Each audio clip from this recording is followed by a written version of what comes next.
আল্লাহ রাব্বুল আলামিন বলেন ওয়াস-সাবিকুনাস-সাবিকুন, আর অগ্রবর্তীগণ অগ্রবর্তী হবে।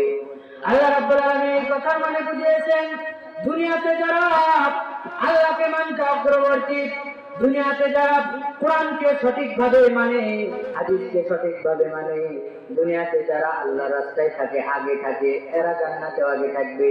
যেমন ভাবে বোঝা যায়, আপনি আপনার বন্ধু দুইজন একসাথে চলাফেরা করেন, মসজিদে আজান দিল, আপনার বন্ধুটা মসজিদের মধ্যে ঢুকে গেল, আপনি বাজারে চলে গেলেন চা খাওয়ার জন্য, এই যে আপনার বন্ধু দুনিয়াতে এগিয়ে থাকলো আল্লাহর কাজে। আপনার বন্ধুটা সালাত আদায় করবে, আপনি বাজারে গিয়ে চা খাবেন, বিড়ি খাবেন, সিগারেট খাবেন, এই যে আপনার বন্ধুটা দুনিয়াতে আল্লাহর কাজে আগিয়ে থাকলো, আল্লাহর কাজে এগিয়ে থাকলো।